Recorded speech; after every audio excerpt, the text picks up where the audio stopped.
Hello friends, welcome back to my simple learning channel. तो दोस्तों, आज मैं 10th का साइंस का फर्स्ट चैप्टर पढ़ाने जा रही हूँ, दैट इज़ ग्रेविटेशन।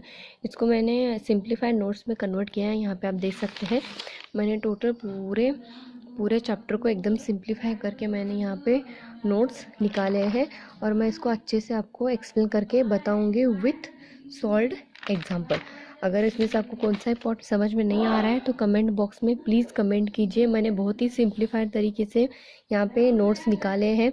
आप स्टडी करने के लिए ये मेरे नोट्स भी यूज़ कर सकते हैं। ये बिल्कुल भी इजी है। बुक में बहुत सारा एक्सप्लेनेशन, इंट्रोडक्शन पार्ट दिया है, उतना सारा पढ़ने की ज़रूरत नहीं है। अपना फर्स्ट पॉइंट है यहाँ पे सेंट्रीपिटल फोर्स, तो हमें डायरेक्ट यहाँ से ही अपना जो सिलेबस है वो स्टार्ट करना है।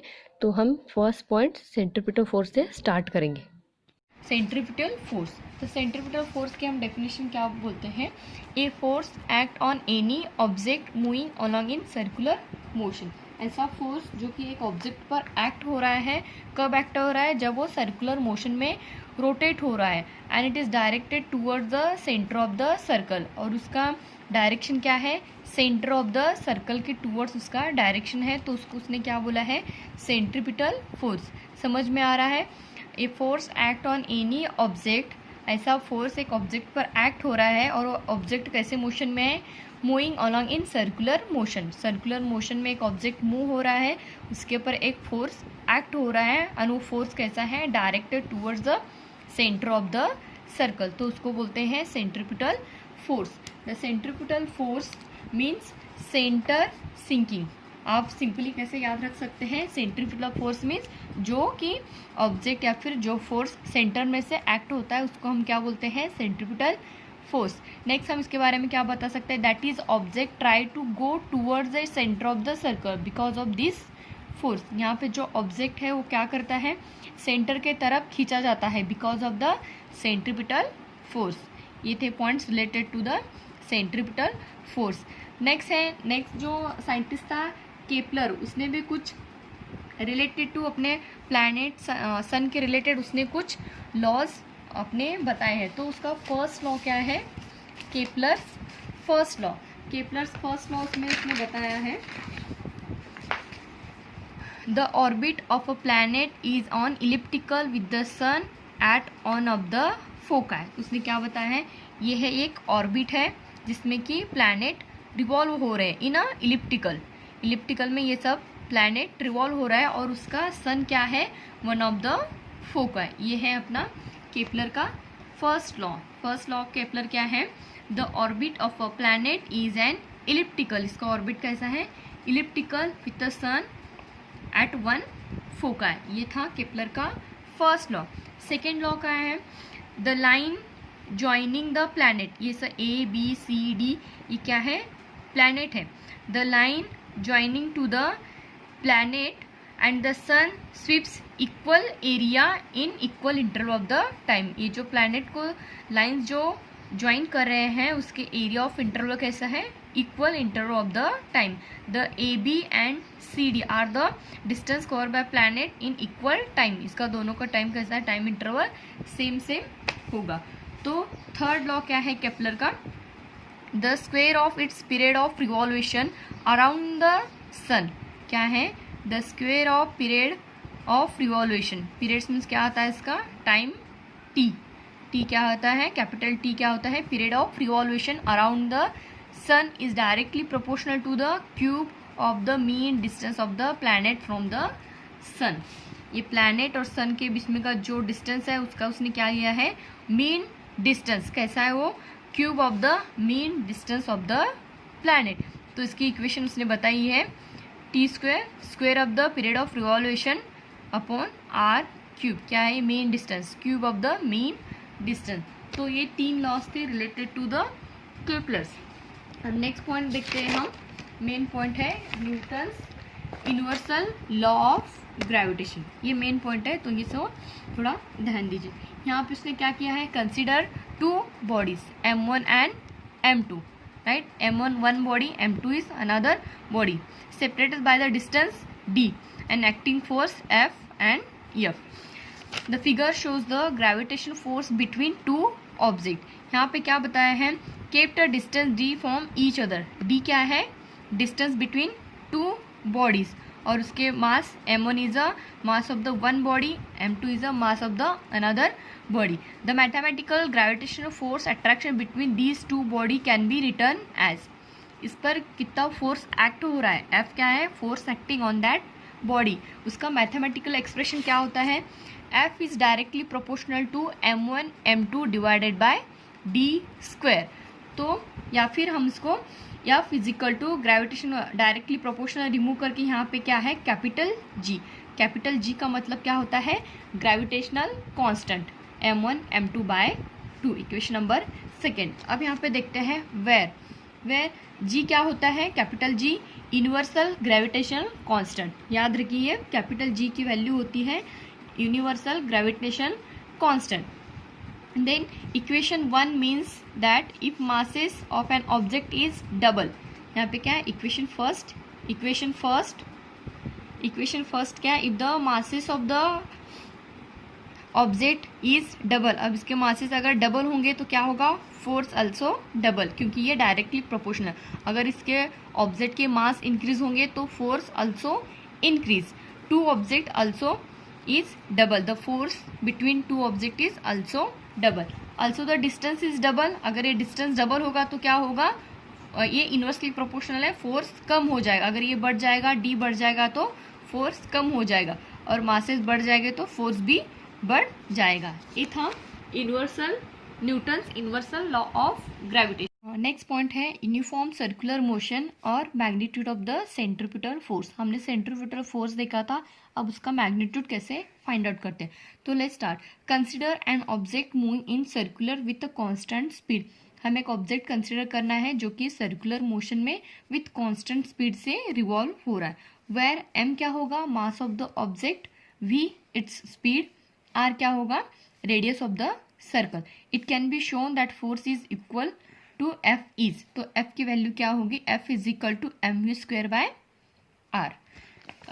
इफ ए प्लैनेट, अब ये होगा एक ऑब्जेक्ट के बारे में हुआ. अब नेक्स्ट हम ले रहे हैं, suppose if a planet is revolving around the sun. एक प्लैनेट है जो कि सन के अराउंड रिवॉल्व हो रहा है in circular orbit in uniform circular motion.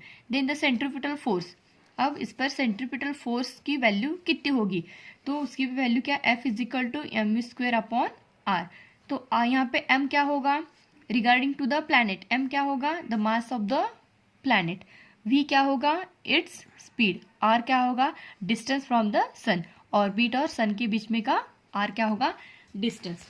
Next देखते हैं, the speed of the planet can be express in terms of the period of revolution capital T as follow. अब इसका टाइम पीरियड क्या होगा, capital T, और इसका हम speed कैसे निकालते हैं, डिस्टेंस अपॉन टाइम. यहाँ पे हम प्लैनेट के बारे में ले रहे हैं, इसके लिए क्या होगा, distance travel upon time taken. तो v is equal to 2 pi r upon t. Distance क्या है अपना r, टाइम टेकन क्या है t. 2 पाई की वैल्यू क्या होती है, 2 पाई की वैल्यू क्या होती है, पेरीमीटर ऑफ द ऑर्बिट, जो कि इन सर्कुलर मोशन में रिवॉल्व हो रहा है, उसका पेरीमीटर क्या होता है, 2 पाई. और r क्या है, distance of the planet from the sun. समझ में आ रहा है, v is equal to 2 pi r by t. 2 pi कहाँ से आएगा, जो सर्कुलर ऑर्बिट में जो प्लैनेट रिवॉल्व हो रहे हैं उसका पेरीमीटर होता है 2 पाई. r क्या है, डिस्टेंस, और कैपिटल T क्या है, पीरियड ऑफ रिवॉल्यूशन. नेक्स्ट हम क्या करते हैं, हमने देखा था F is equal to mv square upon r. इसको दिया हमने इक्वेशन नंबर सेकेंड. अब हमें क्या करना है, जो v की वैल्यू है, v की वैल्यू क्या है, 2 पाई r अपॉन t, वो क्या करना है, यहाँ पे इक्वेशन 1 में पुट करना है. Put the value of v in equation first. तो हमने यहाँ पे पुट किया है, F is equal to m, v की value 2 pi r upon t, v square था इसलिए v स्क्वायर अपॉन r. तो हमने इसका होल ब्रैकेट का स्क्वायर किया है, तो क्या होगा, 2 का स्क्वायर 4, पाई square r square upon r, ये t स्क्वायर. तो यहाँ पे क्या होगा, ये r कैंसिल होगा और ये r कैंसिल. रिमेनिंग इक्वेशन क्या होगी, F is equal to 4m pi square r upon t square. यहाँ तक समझ में आ रहा है. नेक्स्ट क्या है, dividing and multiplying by the r square we get. ये इक्वेशन को हमें क्या करना है, r स्क्वायर से डिवाइड करना है और मल्टीप्लाई करना है. मैंने यहाँ पे सिंप्लीफाई करके बताया है. F is equal to equation as it is हमने क्या किया, आर स्क्वायर से डिवाइड भी किया है और मल्टीप्लाई एंड डिवाइडिंग, तो हमें क्या मिलेगा, आर आर क्या होगा, r cube divided by r square. तो नेक्स्ट हम क्या करते हैं, इक्वेशन को सिंप्लीफाई करते हैं। F is equal to 4m pi square upon r, और ये आर क्यूब और ये अपना टी स्क्वायर। अब हमें पीछे की इक्वेशन रिमाइंड करना है, वेर क्या था, हमने केपलर्स की इक्वेशन देखी थी, T square upon are cube is equal to क्या था, k constant according to the Kepler's third law. तो यहाँ पे हमें उल्टा इक्वेशन मिला, इसलिए हम इसकी वैल्यू 1 अपॉन के पुट कर सकते हैं। समझ में आता है, T square upon are cube का मतलब क्या होता है, के। हमें इक्वेशन में वैल्यू है आर क्यूब अपॉन टी, तो हम इसको 1/k लिख सकते हैं। F is equal to 4m pi square upon R square into 1 upon K, equation यहाँ से आई। तो बट यहाँ पे क्या है, ये जो वैल्यू है इसको क्या किया है, कांस्टेंट रखा है, कौन से, 4m पाई स्क्वायर अपॉन के की वैल्यू को क्या किया है, कांस्टेंट। तो इक्वेशन क्या मिलेगी अपने को, F is equal to constant into R square. ये क्या है, magnitude of the centripetal force acting on the planet. So Newton's concluded that the centripetal force which is acting on the planet and it's responsible for its circular motion must be inversely proportional to the, ये क्या है, inversely proportional to the square of its distance between planet and the sun। समझ में आता है। हाँ, तो ये जो इक्वेशन है magnitude of the centripetal force, book में डायरेक्ट इक्वेशन दिया है, मैंने यहाँ पे आपको सब सिंप्लीफाई करके बताया है। तो नेक्स्ट हम इसके रिलेटेड एग्जाम्पल होता है, हमें बच्चों हमें क्या करना है, जितने भी एग्जाम्पल बुक में है या फिर एक्सरसाइज में उतने हमें परफेक्ट करना है, कुछ ज़्यादा करने की हमें ज़रूरत नहीं है। ये जो एग्जाम्पल है वो बुक में सॉल्व एग्जाम्पल है, तो मैं आपको यहाँ पे कैसे आंसर उसका आता है बताती हूँ। तो क्वेश्चन क्या था, Mahendra and Virat are sitting at a distance of 1 metre from each other, their masses are 75 kg 80 kg respectively, what is the gravitational force between them. तो बच्चा हमें क्या करना है, आपको आंसर आए या ना आए, आपको पहले क्वेश्चन अच्छे से पढ़ लेना है, समझ लेना है, फिर हम ट्राई करेंगे क्वेश्चन कैसे सॉल्व करते हैं। तो यहाँ पे क्या दिखा है, 2 प्लेयर्स है Mahendra and Virat sitting at a distance 1। तो गिवन में हमें क्या लिखना है, क्वेश्चन हम रीड करेंगे और जैसे जैसे वैल्यूज आते हैं वैसे हम लिखते जाएंगे। Mahendra and Virat are sitting at a distance 1 metre, distance मतलब क्या होता है, आर, वैल्यू कितनी है 1 metre, from each other, their masses are 75 kg and 80 kg। m1 is equal to क्या आएगा 75 kg, m2 is equal to क्या आएगा 80 kg। What is the gravitation force between them, gravitation force मतलब क्या होता है, F की वैल्यू कितनी है। तो यहाँ पे फॉर्मूला क्या आएगा, according to Newton's law of gravitation क्या आएगा, F is equal to G m1 m2 upon R square. तो यहाँ पे m1 की वैल्यू है, m2 की वैल्यू है, r2 की भी, r स्क्वायर की भी वैल्यू है, तो वैल्यू सिर्फ कैपिटल G की नहीं है। तो दोस्तों यहाँ पे जो G की वैल्यू होती है वो G मीन्स क्या होता है, यूनिवर्सल ग्रेविटेशनल कांस्टेंट, जिसकी वैल्यू फिक्स होती है।